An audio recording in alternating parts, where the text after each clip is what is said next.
In today's video, I'm going to teach you how to fix Windows 11 Bluetooth missing from settings.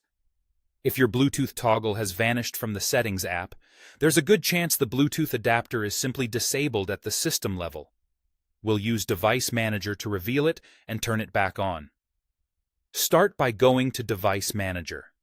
The quickest way is to right-click the Start button on your taskbar. A small menu will pop up. Select Device Manager from that list. This opens a window that shows all the hardware Windows recognizes on your computer. Once Device Manager is open, look toward the top for the menu bar. Click View, then choose Show Hidden Devices. This option is important because it forces Device Manager to display devices that are not currently active or are disabled. When Bluetooth is turned off at the driver level, it can hide from normal views, which is exactly why it may be missing from your settings. With hidden devices now visible, find the Bluetooth section in the list.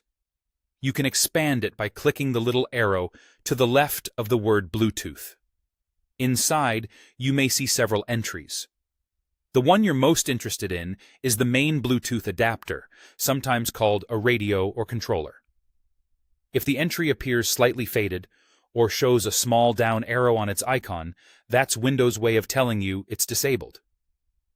If you see that it's disabled, right-click the Bluetooth entry and select Enable Device. As soon as you do this, Windows will re-enable the adapter and load the driver. You might notice the icon update and the entry become fully bold, which indicates it's active again. Give it a moment to settle.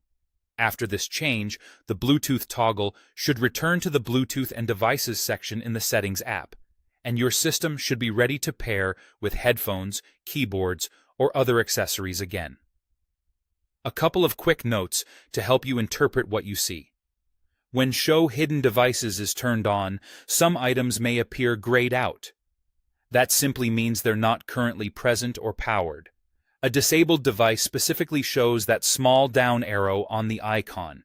If you're using a desktop that never had Bluetooth hardware installed, you won't see a Bluetooth adapter here at all, even with hidden devices shown. That's all there is to it. By opening Device Manager, showing hidden devices, expanding the Bluetooth category, and enabling the adapter if it's disabled, you can usually bring the missing Bluetooth option back to Windows 11 settings quickly and safely.